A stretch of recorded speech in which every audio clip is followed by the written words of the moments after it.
살인적인 업무량에 짓눌린 사무실의 공기는 무겁고 탁했다. 금요일 밤 11시, 대부분의 직원이 퇴근한 지 오래였지만 영업 2팀의 사무실에는 형광등 불빛만이 좀비처럼 앉아있는 세 남자의 그림자를 길게 늘어뜨리고 있었다. 끝없는 수정 요청과 주말 출근으로 모두의 정신은 한계에 다다르고 있었다. 키보드를 두드리는 소리마저 지쳐 보일 정도였다. 그 침묵을 깬 것은 팀을 이끄는 강민준 팀장이었다.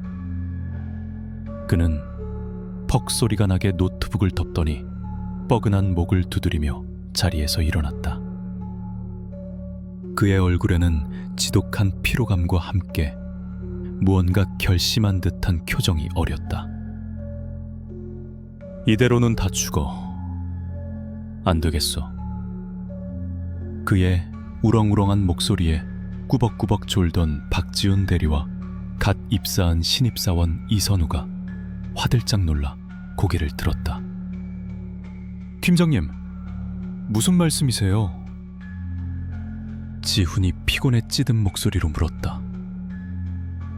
민주는 씩 웃으며 사무실 지도를 손가락으로 툭 쳤다. 그의 손끝이 가리킨 곳은 강원도의 깊은 산골이었다. 이번 주말 다 때려치우고 강원도로 뜨는 거다. 우리 회사 옛날 연수원 기억나나? 거기 가서 제대로 바람 좀 쐬고 오자고.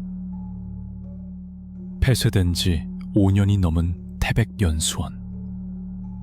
실적 부진으로 운영이 중단된 후로는 사람의 발길이 거의 끊긴 곳이었다. 하지만 그 말을 들은 지훈의 눈이 반짝였다. 찌든 도시를 벗어나 맑은 공기를 마실 수 있다는 생각만으로도 숨통이 트이는 기분이었다. 와, 좋죠. 거기 공기 하나는 끝내주잖아요. 근데 갑자기요?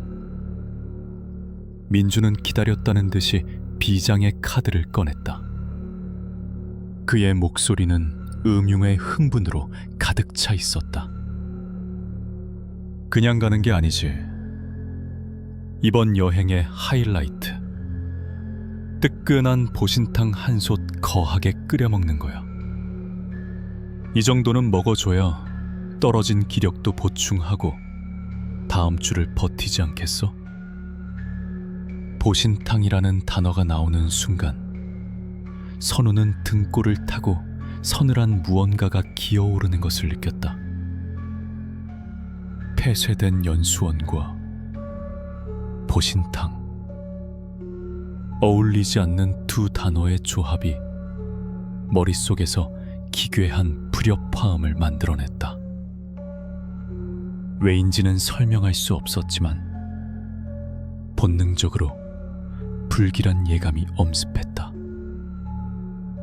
지훈은 잠시 망설이는 듯 했지만 이내 민준의 페이스에 완전히 말려들었다. 역시 팀장님은 스케일이 다르십니다. 좋습니다. 가서 제대로 몸보신 한번 하죠.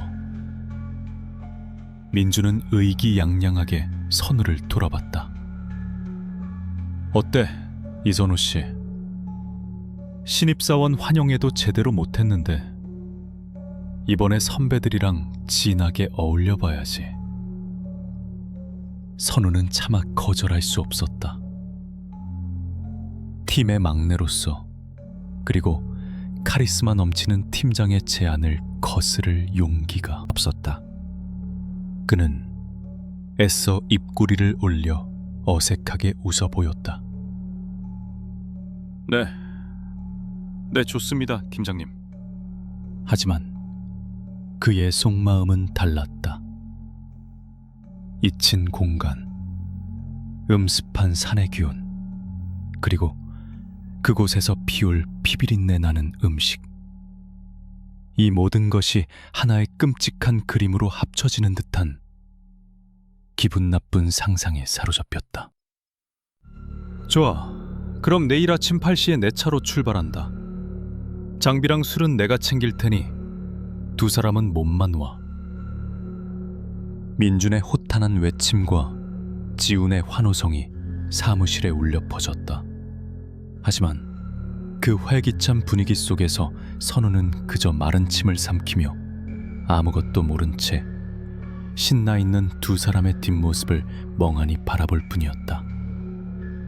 그의 귓가에는 벌써부터 깊은 산 속에서 불어오는 스산한 바람 소리가 맴도는 듯했다. 다음날 아침 강원도로 향하는 길은 상쾌했다.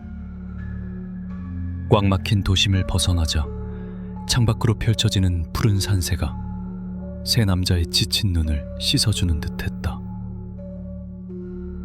민주는 신나는 왁음악을 틀어놓고 핸들을 두드리며 노래를 흥얼거렸고, 지호는 연신 감탄사를 내뱉으며 창밖 풍경을 카메라에 담았다.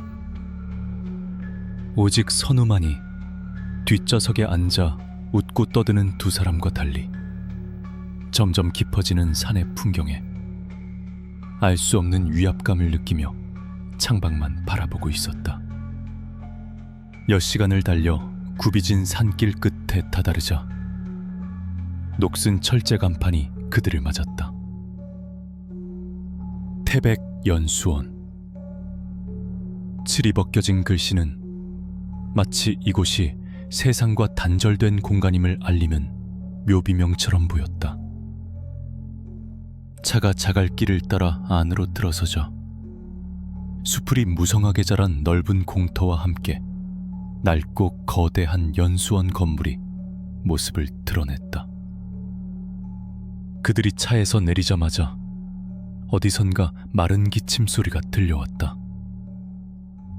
소리가 나는 쪽을 돌아보니 허름한 관리실 건물 앞에서 한 노인이 빗자루를 들고 그들을 빤히 쳐다보고 있었다.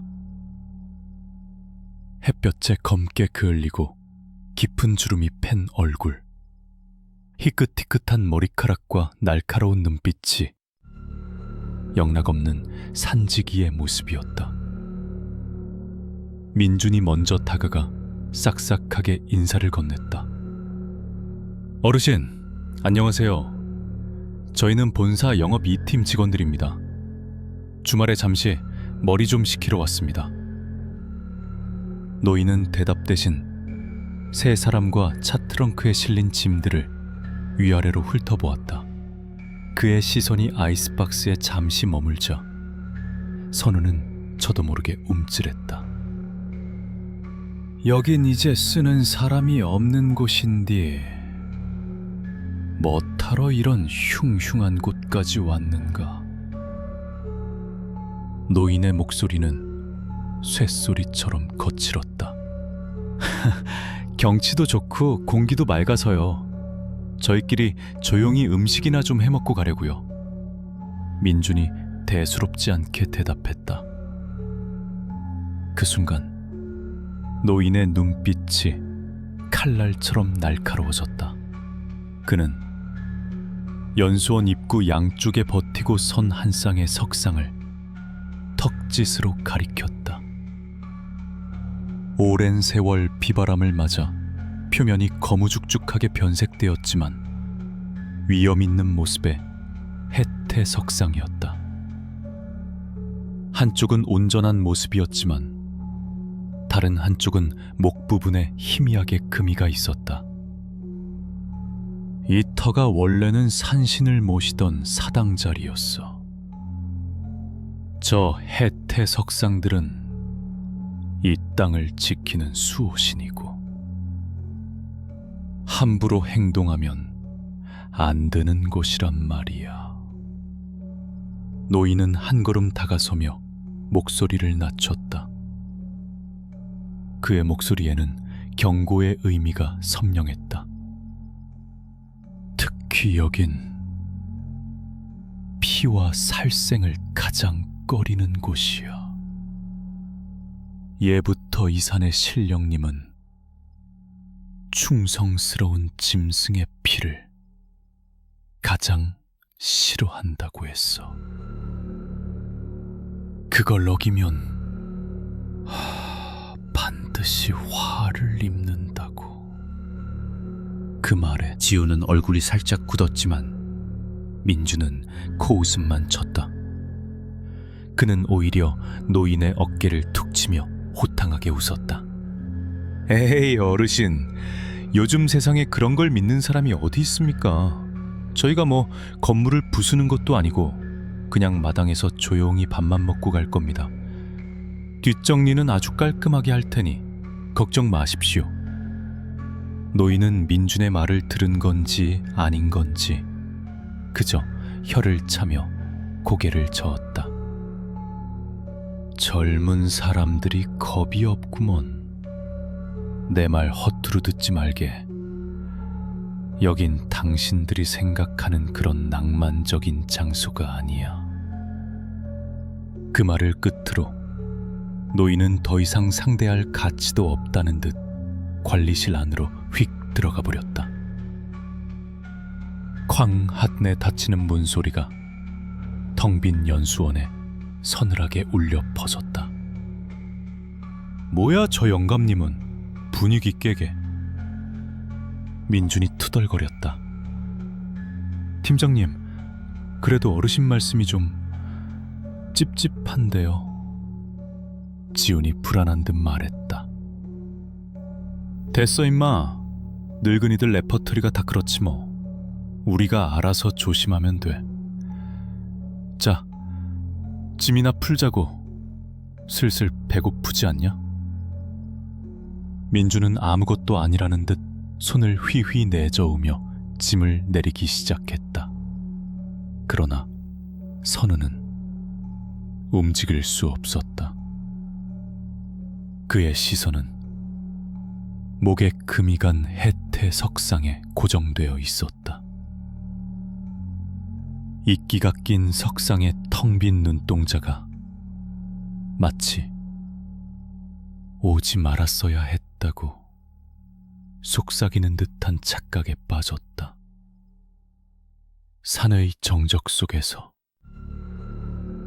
노인의 마지막 경고가 불길한 메아리처럼 귓가를 맴돌았다. 그들은 혜태 속상이 떡 버티고선 넓은 앞마당에 자리를 잡았다. 민주는 익숙한 솜씨로 휴대용 가스버너 위에 커다란 솥을 올렸고 지우는 아이스박스에서 미리 손질해온 고기와 채소들을 꺼내기 시작했다. 선우는 그들을 도우면서도 연신 주위를 두리번거렸다. 사방이 산으로 둘러싸인 연수원은 완벽한 고요함에 잠겨 있었다. 새소리 하나, 바람소리 하나 들리지 않는 완벽한 정적이 오히려 숨을 막히게 했다.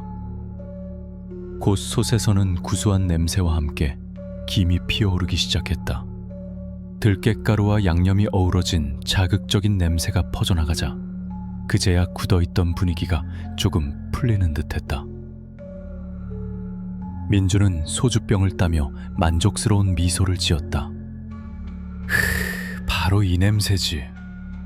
도시에서는 절대 맡을 수 없는 자유의 냄새. 지훈도 긴장이 풀렸는지 맞장구를 쳤다. 정말입니다, 팀장님. 이렇게 탁 트인 데서 먹으니 더 맛있을 것 같습니다. 하지만 그 순간이었다.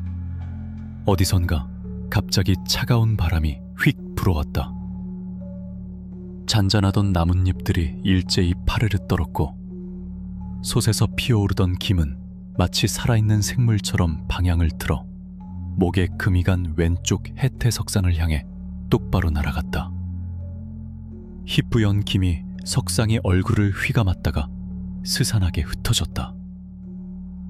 선우는 그 광경에 저도 모르게 숨을 멈췄다. 마치 석상이 그 냄새를 들이마시는 것 같아 소름이 돋았다.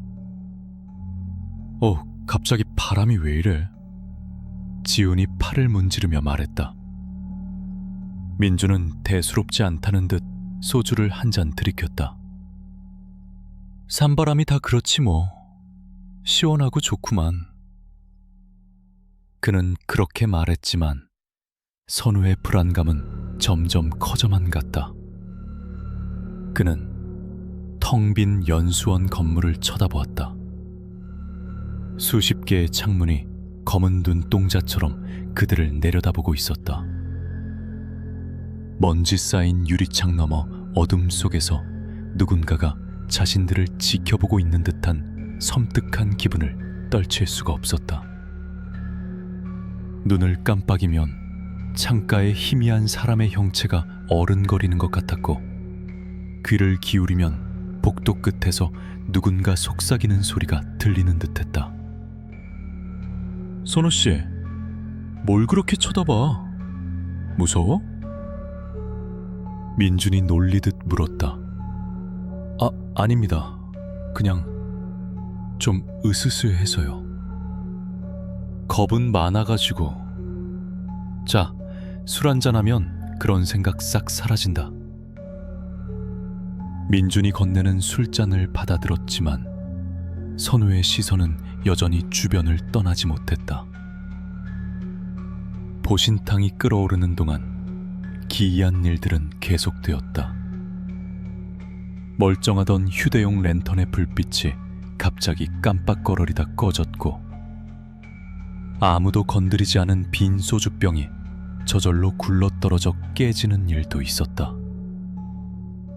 그때마다 민주는 장비가 낡아서 그래, 혹은 바닥이 기울었나 보지 라며 웃어넘겼지만, 지훈의 얼굴에도 조금씩 불안의 그늘이 드리워지기 시작했다. 선우는 더 이상 음식을 나를 수가 없었다. 그는 자리에서 일어나 혜태 석상 쪽으로 다가갔다. 가까이서 본 석상은 생각보다 훨씬 더 위압적이었다. 오랜 세월을 견뎌온 돌의 표면에는 복잡한 감정이 서려 있는 듯했다. 특히 금이 간 목 부분은 마치 깊은 상처처럼 보였다. 선우는 석상의 텅 빈 눈을 바라보았다. 그 눈동자 속 깊은 어둠이 자신을 빨아들이는 듯한 착각과 함께 알 수 없는 슬픔과 분노의 감정이 물밀듯이 밀려왔다. 여기서 이러면 안 돼. 선우의 마음속에서 경고음이 울렸다. 그는 당장이라도 두 사람에게 달려가 이 끔찍한 연회를 멈춰야 한다고 소리치고 싶었다. 하지만 솥뚜껑을 열고 만족스럽게 웃고 있는 민준의 얼굴을 보자 그 말은 차마 목구멍 밖으로 나오지 않았다. 그는 그저 마른 침을 삼키며 점점 짙어지는 산의 어둠 속으로 불길한 냄새를 피워올리는 그들의 작은 연회를 망연히 지켜볼 뿐이었다. 어느새 산의 능선 너머로 해가 기울고 연수원 마당에는 짙은 어둠이 내리기 시작했다. 그들이 켠 랜턴 불빛만이 원형으로 주위를 밝히고 있었지만 그 빛이 닿지 않는 곳의 어둠은 더욱 깊고 끈적적하게 느껴졌다. 소주가 몇 순배 돌자 민준의 목소리는 점점 더 커지고 거침없어졌다. 그는 술기운에 벌개진 얼굴로 세상을 다 가진 듯 호탕하게 웃어댔다. 노인의 경고나 아까의 불길한 징조들은 이미 그의 기억 속에서 완전히 사라진 듯했다. 바로 이 맛이야. 이 좋은 걸 놔두고 맨날 사무실에 처박혀 있었으니 인생 헛살았어. 그는 솥에서 가장 크고 실한 고기 한 점을 건져 올렸다. 김이 모락모락 피어오르는 고깃덩어리를 보며 그의 눈에 장난기가 번뜩였다. 그는 비틀거리며 자리에서 일어나 목에 금이 간 혜태 석상 앞으로 다가갔다. 팀장님, 뭐 하시려고요? 지훈이 불안한 눈으로 그를 쳐다봤다. 민주는 돌아보지도 않은 채 한 손으로 석상의 받침돌을 짚고 기어올랐다. 그의 행동에 선우는 심장이 쿵 내려앉는 것을 느꼈다. 안 돼요, 팀장님. 위험해요. 선우가 외쳤지만 민주는 들은 척도 하지 않았다. 그는 해태석상의 머리 위에 자신이 들고 있던 뜨거운 고기 덩어리를 툭 하고 올려놓았다. 고기의 기름이 석상의 거친 표면을 타고 검은 줄기를 만들며 흘러내렸다. 그것은 마치 석상이 피눈물을 흘리는 것처럼 보였다. 자, 여기 계신 신령님, 우리가 이렇게 귀한 걸 가져왔는데 맛이라도 한번 보셔야지. 민주는 석상을 향해 소리쳤다. 그의 목소리는 텅 빈 연수원 마당에 조롱처럼 울려 퍼졌다. 만약 진짜로 영험하시다면 나와서 우리랑 술이나 한잔합시다. 이 좋은 안주를 두고 빼는 건 예의가 아니지. 그것으로도 성에 차지 않았는지 그는 들고 있던 소주병을 열어 해태석상의 발밑에 술을 콸콸 쏟아부었다. 술은 흙먼지를 일으키며 땅속으로 스며들었다. 그것은 명백한 조롱이자 신성에 대한 모독이었다. 팀장님, 제발 그만하세요. 이러시면 정말 큰일 나요. 선우가 거의 울먹이며 애원했다. 그의 온몸은 공포로 사시나무처럼 떨리고 있었다. 지훈 역시 사색이 되어 민준을 말리려 했지만 그는 이미 누구의 말도 들리지 않는 상태였다. 그는 석상 위에서 비틀거리며 세상을 향해 고래고래 소리쳤다. 신? 귀신? 다 허튼 소리야. 자기 앞가림도 못하는 인간들이 만들어낸 헛소리일 뿐이라고. 내가 이렇게 해도 아무 일도 안 일어나잖아. 봐. 그가 의기양양하게 양팔을 벌리는 순간이었다. 바람이 멎었다. 방금 전까지 귓가를 스치던 미세한 바람 소리마저 완벽하게 사라졌다. 세상의 모든 소리가 한순간에 증발해버린 듯한 절대적인 침묵이 그들을 덮쳤다. 풀벌레 소리, 나뭇잎 스치는 소리, 심지어 멀리서 들려오던 계곡물 소리까지 모두 사라졌다. 오직 거칠게 숨을 몰아쉬는 그들의 심장 소리만이 고막을 찢을 듯 울렸다. 민준의 얼굴에서 웃음기가 가셨다. 그 역시 이 비정상적인 정적을 감지한 것이다. 그는 석상 위에서 천천히 고개를 돌려 주위를 둘러보았다. 어둠은 더 이상 단순한 어둠이 아니었다. 그것은 분노를 품고 살아 숨쉬는 거대한 존재처럼 느껴졌다. 선우는 온몸에 털이 곤두서는 것을 느끼며 해태석상을 바라보았다. 랜턴 불빛이 흔들리며 석상의 얼굴에 그림자를 드리웠다. 그 순간 선우는 분명히 보았다. 석상의 목에 있던 희미한 금이 아주 미세하게, 하지만 분명히 더 넓어지는 것을. 그리고 그 갈라진 틈새 깊은 곳에서 무언가 붉고 축축한 것이 희미하게 빛나는 것을. 그것은 돌의 색이 아니었다. 그것은 마치 이제 막 응고되기 시작한 피의 색이었다. 세상을 집어삼킬 듯한 정적은 그리 오래가지 않았다. 정적을 깬 것은 연수원 뒤편편 깊은 산의 심장부에서부터 울려 퍼지는 소리였다. 그것은 천둥 소리도 산사태 소리도 아니었다.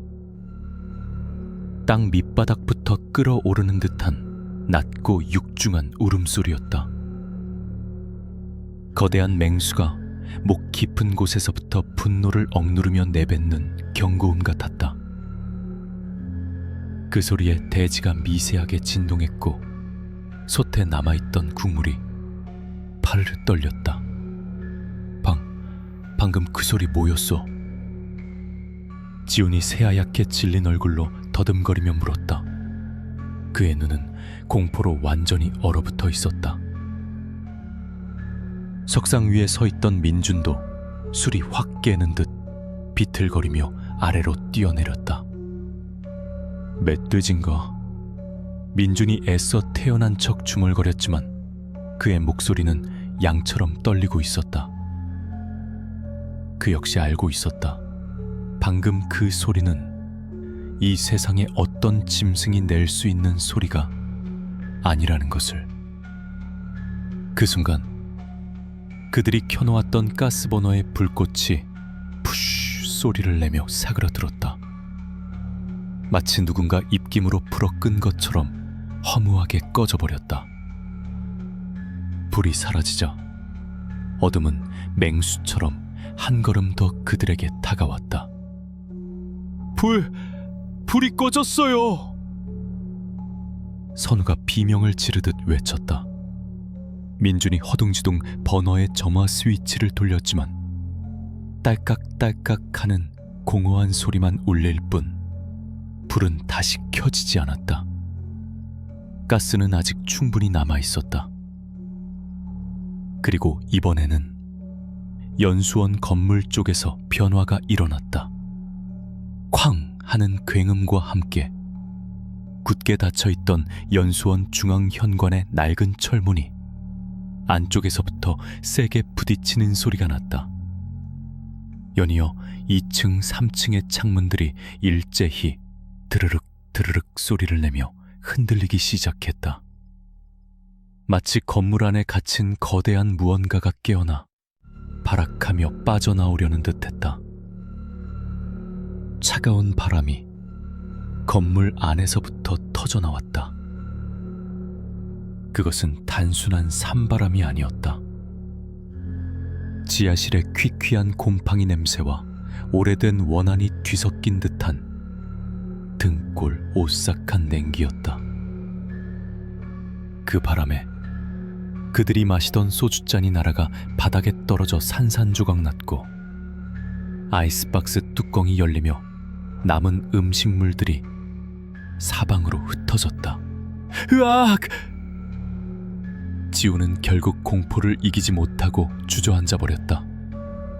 그는 머리를 감싸 쥔 채 의미를 알 수 없는 비명을 질러댔다. 민준 역시 이성을 거의 잃은 상태였다.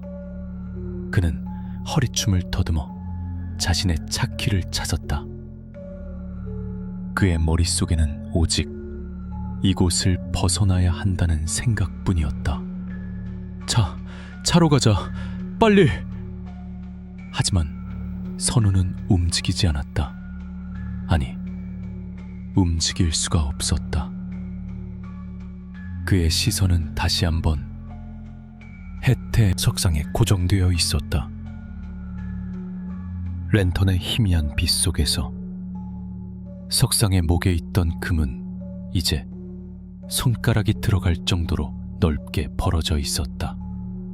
그리고 그 갈라진 틈새에서 끈적하고 검붉은 액체가 마치 눈물처럼 천천히 흘러내리고 있었다. 민준이 올려놓았던 고깃덩어리는 이미 온데간데 없이 사라져 있었다. 선우는 온몸에 피가 역류하는 듯한 충격을 느꼈다. 저것은 돌이 아니다. 저것은 살아있다. 그리고 지금 깨어나고 있다. 그의 눈에 석상에 텅 비어있던 눈구멍 안에서 한 쌍의 붉은 안광이 희미하게 빛을 발하는 것이 보였다. 그것은 분노와 굶주림으로 가득 찬 명백한 생명의 빛이었다. 산의 울음소리가 점점 더 가까워지고 있었다. 보이지 않는 무언가가 산을 타고 어둠을 가르며 그들을 향해 달려오고 있었다. 도망가야 해! 당장! 민준의 절규에 가까운 외침이 혼돈을 갈랐다. 그는 거의 기다시피 주저앉은 지훈의 팔을 잡아 일으켰다. 지훈은 넋이 나간 사람처럼 민준에게 끌려가면서도 연신 알아들을 수 없는 말을 중얼거렸다. 선우씨, 뭐해? 안 가고. 민준이 소리쳤지만 선우는 여전히 해태석상에서 눈을 떼지 못한 채 그 자리에 못 박혀 있었다. 그의 눈에는 석상의 갈라진 틈에서 피처럼 흘러내리는 검붉은 액체와 그 눈구멍에서 타오르는 붉은 안광만이 가득 차 있었다. 이성이 마비되고 본능적인 공포가 온몸을 지배했다. 젠장. 민주는 욕설을 뱉으며 선우를 챙길 여유가 없다고 판단했다. 그는 지훈을 거의 질질 끌다시피 자신의 SUV 차량으로 달려갔다. 삑삑 리모컨 버튼을 누르는 그의 손이 덜덜 떨려 몇 번이나 허공을 눌렀다. 마침내 차문이 열리는 소리가 들리자 그는 지훈을 조수석에 거의 던지다시피 밀어넣고 자신도 운전석에 몸을 날렸다. 시동을 걸자 헤드라이트가 어둠을 가르며 환하게 켜졌다. 그 빛 속에 여전히 석상 앞에 멍하니 서 있는 선우의 모습이 들어왔다. 그의 등 뒤로 금이 간 해태석상은 마치 거대한 포식자처럼 음산한 그림자를 드리우고 있었다. 이선우! 이 미친 새끼야! 빨리 타! 민준이 창문을 내리고 악을 썼다. 그 순간 선우는 마치 주문에서 풀려난 사람처럼 화들짝 놀라며 그들을 돌아보았다. 그는 그제야 상황을 파악한 듯 비명을 지르며 차를 향해 달려오기 시작했다. 하지만 그가 차에 거의 다다랐을 때였다. 쿵! 차 지붕 위로 무언가 육중한 것이 떨어지는 소리가 났다. 차체가 아래로 심하게 휘청거렸고 타이어가 터질 듯한 비명을 질렀다. 민준과 지우는 비명을 지르며 고개를 숙였다. 천장에서 끼기익 하고 쇠가 긁히는 끔찍한 소리가 들려왔다. 선우는 차마 차에 타지 못하고 그 자리에 얼어붙었다. 헤드라이트 불빛이 비추는 앞유리 너머로 검고 거대한 형체의 일부가 보였다. 그것은 털로 뒤덮인 짐승의 다리 같기도 했고 이끼 낀 바위 같기도 했다. 가야 돼! 공포에 질린 지훈이 울부짖었다. 그 말에 민주는 이성을 잃었다. 그는 더 이상 선우를 기다릴 수 없었다. 그는 엑셀러레이터를 끝까지 밟았다. 팀장님, 안 돼요! 선우의 절규가 들렸지만 차는 이미 굉음을 내며 앞으로 튀어나갔다. 지붕 위에 무언가를 떨쳐내려는 듯 차는 미친 듯이 좌우로 흔들리며 자갈길을 질주했다. 지붕을 긁던 소리가 더욱 격렬해지더니 이내 쿵 하는 소리와 함께 무언가 뒤로 떨어져 나가는 느낌이 들었다. 민주는 백미러를 볼 엄두도 내지 못했다. 그는 오직 앞만 보고 달렸다. 녹슨 연수원 간판을 지나고 굽이진 산길을 정신없이 빠져나갔다. 지우는 옆에서 계속 흐느끼고 있었고 민주는 입술을 깨물며 핸들을 쥔 손에 힘을 주었다. 손등에 핏줄이 터질 듯 솟아올랐다. 그렇게 한참을 달렸을까? 마침내 저 멀리 도로에 가로등 불빛이 보이기 시작했다. 지옥 같던 산속을 벗어났다는 안도감에 민주는 길가에 차를 급히 세웠다. 그는 거친 숨을 몰아쉬며 핸들에 얼굴을 파묻었다. 심장이 터질 것 같았다. 살았다. 지훈이 떨리는 목소리로 말했다. 그제야 민주는 고개를 들었다. 그리고 무심코 백미러를 보았다. 그곳에는 아무것도 없었다. 따라오는 불빛도 기이한 형체도 보이지 않았다. 하지만 그는 보았다.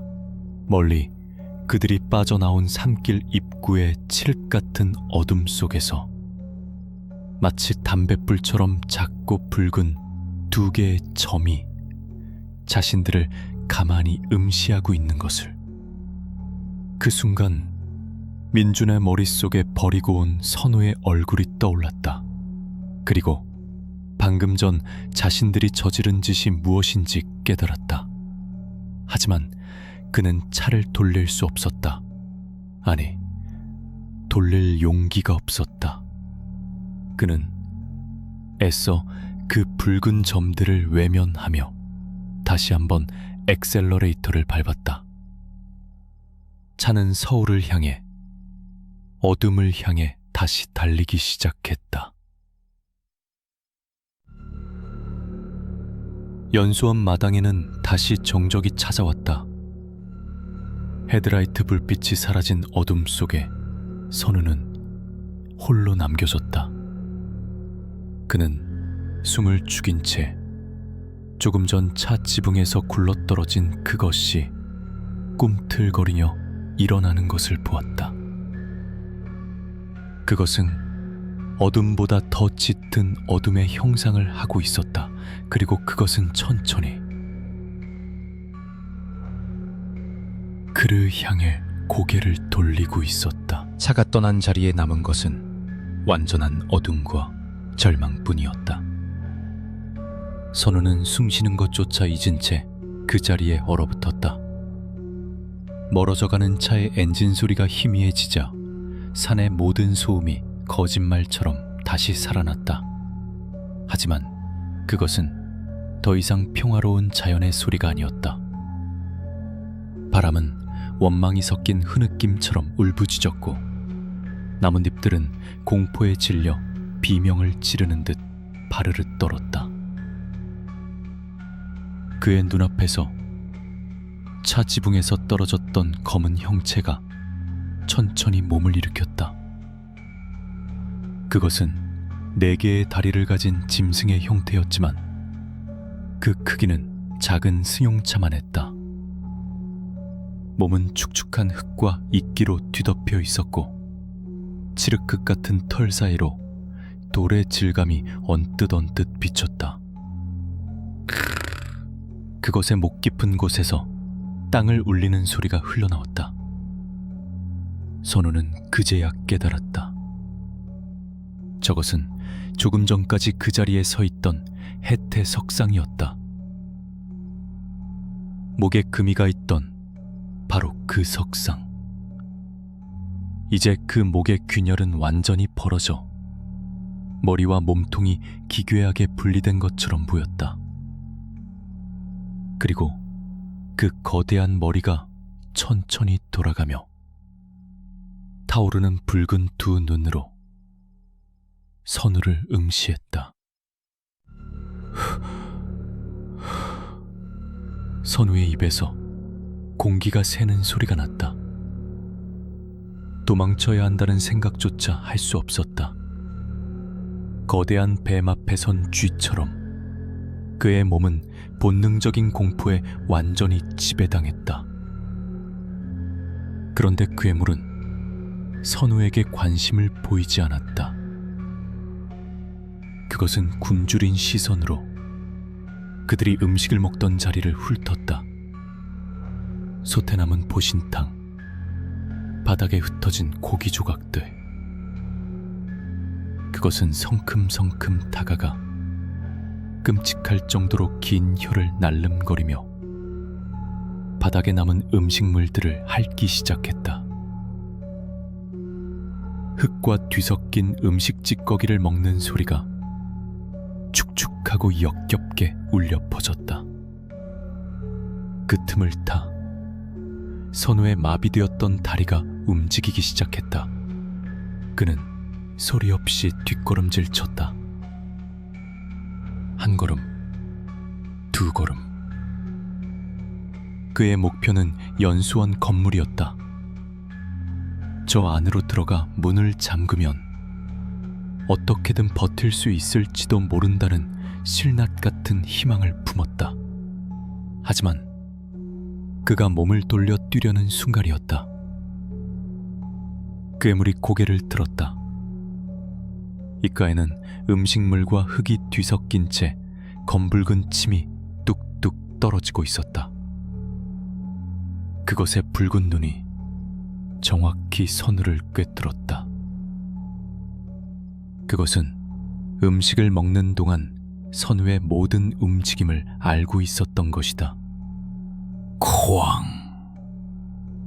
괴물이 땅을 박차는 순간 지축이 흔들렸다.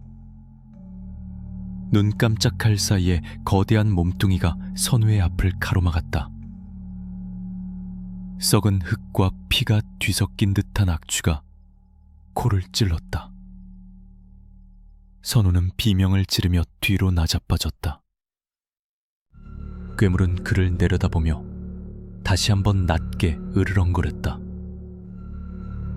그 눈에는 단순한 살이가 아닌 신성한 영역을 침범한 자에 대한 경멸과 분노가 담겨 있었다. 그것은 마치 네놈 따위는 내 손을 더럽힐 가치도 없다고 말하는 듯했다. 그러더니 괴물은 선우를 그대로 내버려둔 채 어둠 속을 향해 내달리기 시작했다.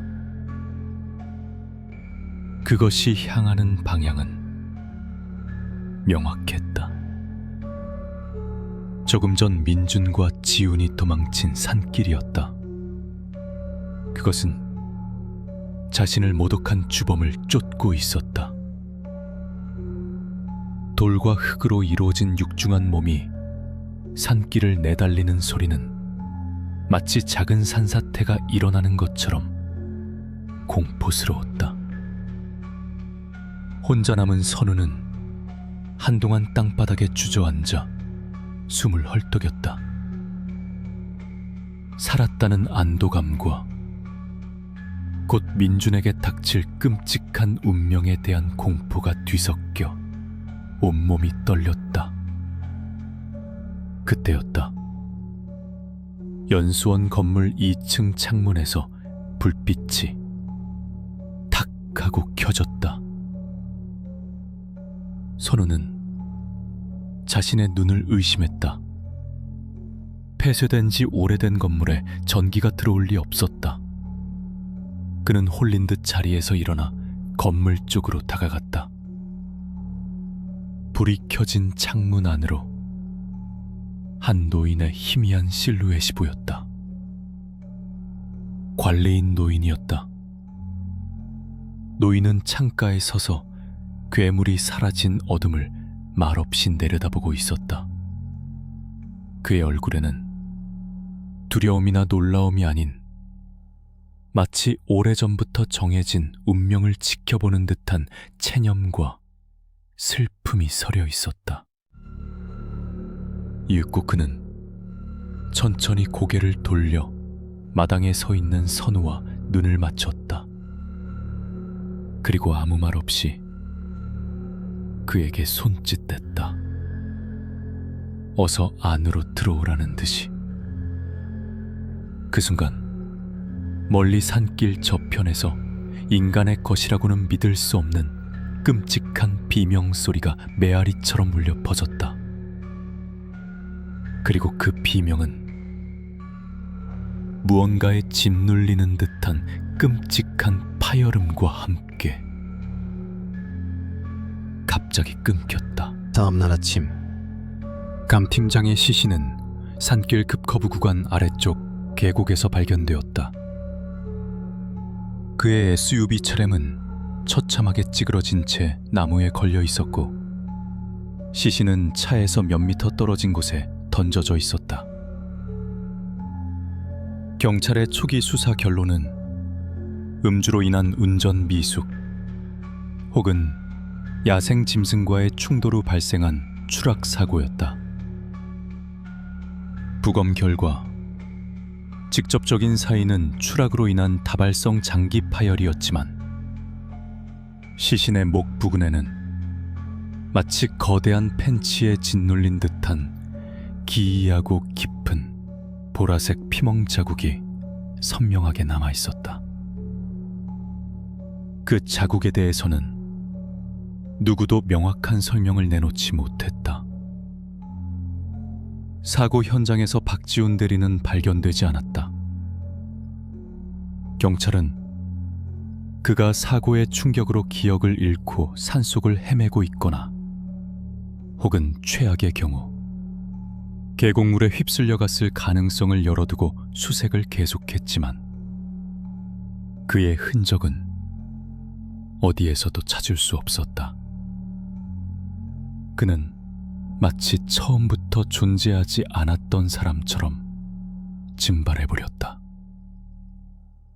유일한 생존자인 이선우는 관리인 노인의 오두막에서 뜬 눈으로 밤을 새운 뒤 아침이 되어서야 산을 내려왔다. 그는 경찰 조사에서 충격으로 인해 아무것도 기억나지 않는다고 반복해서 진술했다. 그의 멍한 눈과 극도의 불안 증세는 급성 스트레스 장애로 진단되었고, 회사는 그에게 장기 휴가를 주었다. 서울로 돌아온 선우에게 평온은 없었다. 저주는 끝나지 않았다. 그것은 마치 끈질긴 역병처럼 그의 삶을 타고들었다. 가장 먼저 그를 덮친 것은 잠을 잘 수 없는 고통이었다. 눈을 감으면 어둠 속에서 타오르던 한 쌍의 붉은 눈이 떠올랐고, 땅을 울리던 거대한 짐승의 으르렁거리는 소리가 귓가를 맴돌았다. 간신히 잠이 들어도 악몽에 시달렸다. 꿈속에서 그는 끝없이 연수원 복도를 헤맸고, 창문 너머에서는 거대한 해태 석상이 자신을 끈질기게 응시하고 있었다. 며칠이 지나자 환청은 현실이 되었다. 그는 혼자 있는 자신의 오피스텔 방 안에서 분명히 들었다. 발톱으로 마룻바닥을 긁는 듯한 서걱 서걱 하는 소리. 처음에는 미약했던 소리는 날이 갈수록 점점 더 크고 선명해졌다. 소리는 현관문 바로 앞에서 들려왔다. 마치 거대한 짐승이 문 밖에서 웅크리고 앉아 그가 나오기만을 기다리는 것 같았다. 그는 현관문 뷰파인더를 들여다볼 용기가 없었다. 문 밖의 복도 센서 등이 꺼졌다 켜졌다를 반복할 때마다 그는 숨을 죽인 채 침대 밑에 숨어 밤을 새워야 했다. 저주는 지훈의 가족에게도 번져나갔다. 아들의 실종 소식에 충격을 받은 지훈의 노모는 갑자기 원인 모를 병으로 자리에 눕게 되었다. 그녀는 고열에 시달리며 밤마다 헛소리를 했다. 웬 시커먼 짐승이 우리 아들 입에 흙을 쑤셔넣고 있어. 눈이 시뻘건 짐승이. 의사는 단순한 노인성 선망으로 진단했지만 그녀의 증세는 날이 갈수록 심해졌다. 그녀는 물 한 모금 넘기지 못하고 쇠약해져가며 매일 밤 똑같은 악몽에 시달렸다. 회사는 떠들썩했다. 유능했던 팀장의 비극적인 죽음과 유망한 대리의 실종. 직원들은 안타까워하면서도 뒤에서는 수근거렸다. 강 팀장이 주말에 몰래 연수원에 갔었다는 소문, 그곳에서 끔찍한 일을 당했다는 흉흉한 이야기가 익명의 게시판을 떠돌았다. 연수원이 원래부터 귀신이 나오는 곳이었다는 괴담이 사실처럼 퍼져나갔다. 선우는 이 모든 비극의 사슬을 끊어야 한다고 생각했다. 이대로 가다가는 자신은 물론 지훈의 남은 가족들까지 모두 미쳐버리거나 죽게 될 것이라는 공포가 그를 짓눌렀다. 자신만이 모든 진실을 알고 있었다. 그리고 이 저주를 풀 수 있는 유일한 방법 또한 알고 있었다. 그는 떨리는 손으로 전화기를 들었다. 그리고 익숙한 번호를 눌렀다. 연수원 관리실의 낡은 유선 전화번호였다. 신호가 몇 번 울린 뒤 거칠고 익숙한 노인의 목소리가 들려왔다. 선우는 울음을 터뜨리며 매달렸다. 살려주세요. 어르신, 제발 저희 좀 살려주세요. 수화기 너머로 노인의 깊은 한숨 소리가 들려왔다. 그의 목소리에는 질책보다는 연민이 묻어 있었다. 결국 이렇게 될 줄 알았지. 산의 노여움은 한번 시작되면 늪을 봐야 직성이 풀리는 법이야. 선우는 전화기를 붙들고 그날 밤 자신이 겪었던 일과 서울로 돌아온 후 계속되는 기이한 현상들, 그리고 박대리 어머니의 이야기까지 모두 털어놓았다. 그는 흐느끼며 물었다. 제가 어떻게 하면 될까요? 방법이 있긴 한 건가요? 방법이 왜 없겠나. 노여움을 샀으니 용서를 구하는 수밖에. 노인이 단호하게 말했다. 신령님은 분노하시지만 진심 어린 참회까지 외면하시는 분은 아니야. 자네가 직접 와야 해. 자네의 손으로 직접 속죄의 죄를 올려야 하네. 노인의 말은 선우에게 한 줄기 빛과 같았다. 그는 지푸라기라도 잡는 심정으로 다음날 새벽 저 차를 타고 다시 강원도로 향했다. 이번에는 지훈의 아버지가 운전하는 차였다. 아들의 실종과 아내의 병세에 절망하던 그는 선우의 이야기를 듣고 모든 것을 걸어보기로 결심한 것이다. 그들의 차 트렁크에는 노인이 일러준 제사상 준비물이 실려 있었다. 값비싼 음식이나 화려한 물건은 없었다. 맑은 샘물 한 동이, 갓 지은 햅쌀로 지은 매, 3가지 색의 나물, 그리고 탐스러운 과일 몇 가지가 전부였다. 노인은 신신당부였다. 산신께서는 피와 살생을 가장 싫어하시니 절대 육고기나 생선, 술을 올려서는 안 되네. 오직 땅의 기운으로 자라난 정갈한 음식과 맑은 마음만이 그분의 노여움을 풀 수 있을 게야. 다시 찾은 연수원은 여전히 스산했지만 그날 밤처럼 적대적인 기운은 느껴지지 않았다. 노인은 입구에서 그들을 말없이 맞이했다. 그의 손에는 하얀 한지가 들려 있었다. 그들은 해태 석상 앞 모든 비극이 시작되었던 바로 그 자리에 돗자리를 펴고 제사상을 차렸다. 선우와 지훈의 아버지는 노인의 지시에 따라 경건하게 음식을 올렸다. 선우는 마지막으로 향로에 향을 피우었다. 매캐한 향 연기가 바람 한 점 없는 공기 중으로 곧게 피어올랐다. 노인은 선우에게 하얀 한지를 건넸다. 그것은 충문이었다. 무릎을 꿇고 앉아 이 글을 소리내어 읽게. 한자 한자에 자네의 진심을 담아서.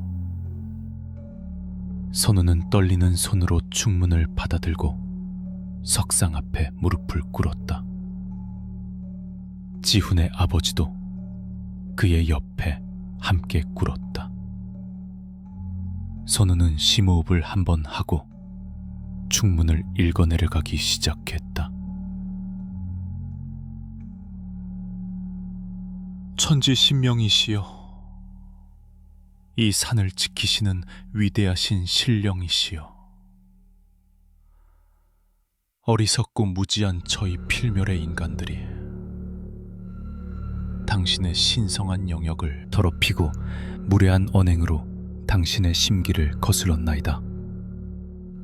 죽음으로도 씻을 수 없는 죄를 지었사오니 부디 저희의 어리석음을 용서하여 주시옵고. 그의 목소리는 처음에는 떨렸지만 점점 더 또렷하고 간절해졌다. 그는 단순히 글자를 읽는 것이 아니었다.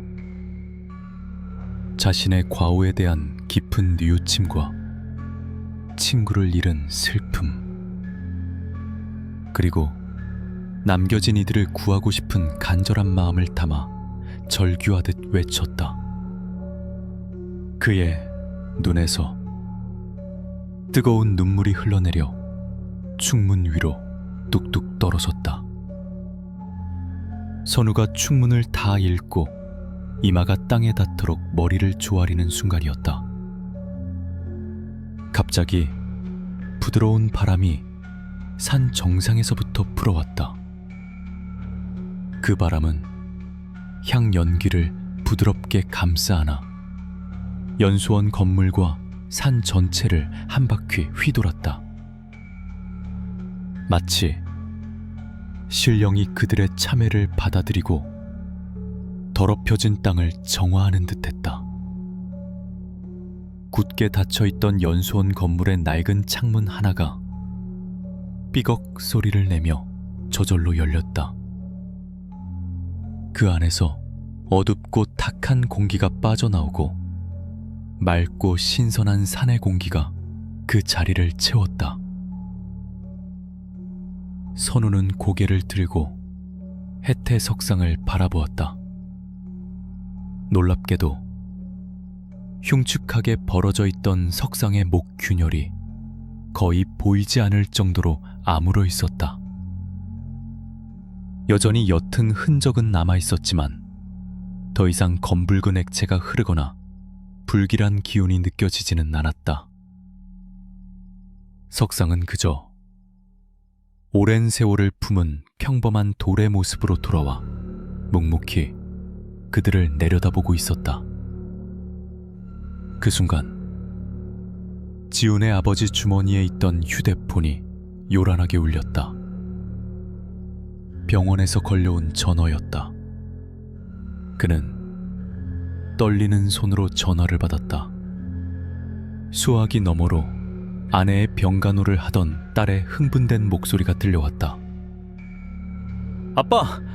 엄마가 눈을 떴어요. 열도 내렸고 지금 저를 알아봐요. 그 말에 지훈의 아버지는 휴대폰을 떨어뜨린 채 석상을 향해 오열하며 몇 번이고 머리를 조아렸다. 선우 역시 안도감에 온몸에 힘이 풀리며 그 자리에 주저앉았다.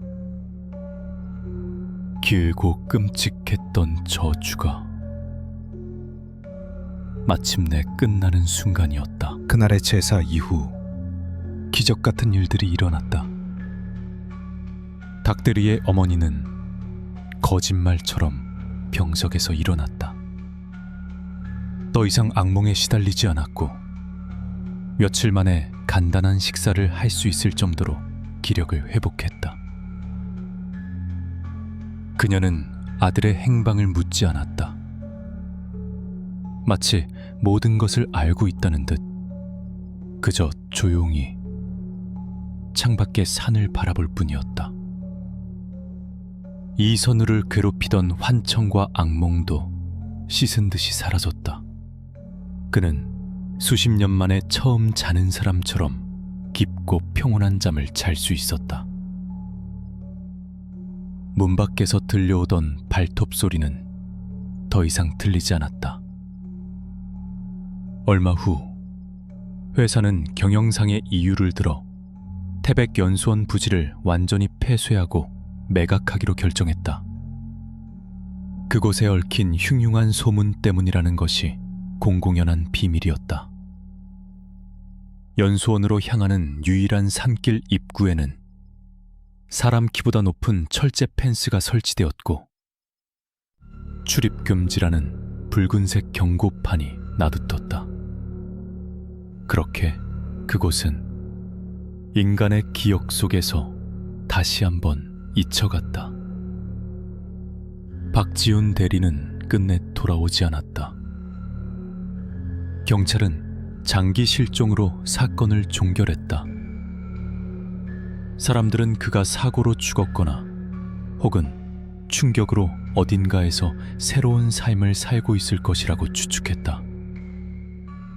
오직 선우와 그의 아버지 그리고 관리인 노인만이 진실을 알고 있었다.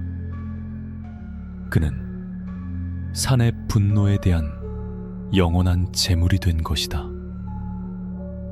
시간이 흘러 선우는 회사를 그만두고 고향으로 내려갔다. 도시의 삶과 치열한 경쟁이 그에게는 더 이상 아무런 의미도 주지 못했다. 그는 작은 시골 마을에서 평범한 삶을 시작했지만 그날의 기억은 그의 영혼에 지워지지 않는 낙인처럼 남았다. 그는 매년 여름 그날이 되면 조용히 차를 몰아 강원도로 향했다. 굳게 닫힌 연수원 입구의 철제 펜스 앞에 멈춰서서 그는 가방에서 국화 한 다발과 맑은 술 한 병을 꺼냈다. 그는 술을 따르지 않고 병째로 펜스 앞에 놓았다. 그것은 먼저 떠난 친구 강민준과 돌아오지 못한 친구 박지훈을 위한 그만의 추모 방식이었다.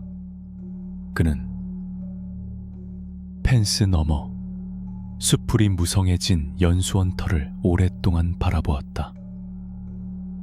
멀리서 어렴풋이 보이는 한 쌍의 해태석상은 이제 숲의 일부가 된 것처럼 보였다.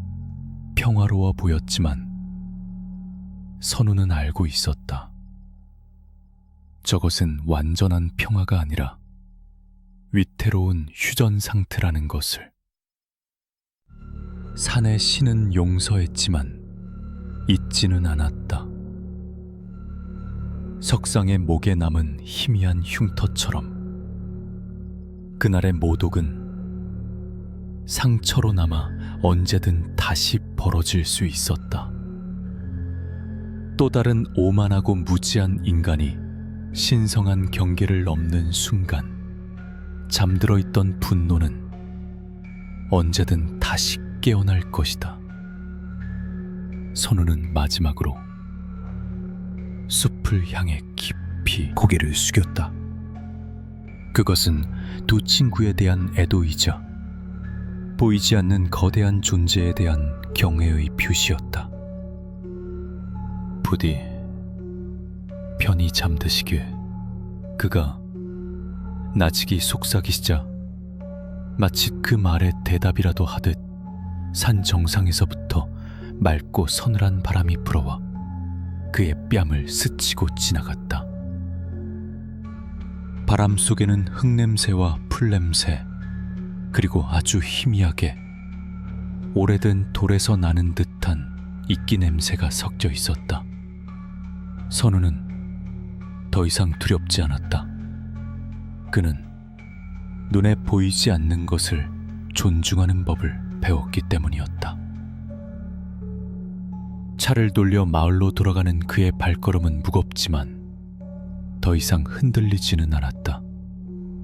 저 멀리 인간의 손길이 닿지 않는 깊은 숲속에서 한 쌍의 해태는 오늘도 묵묵히 자신의 자리를 지키고 있었다.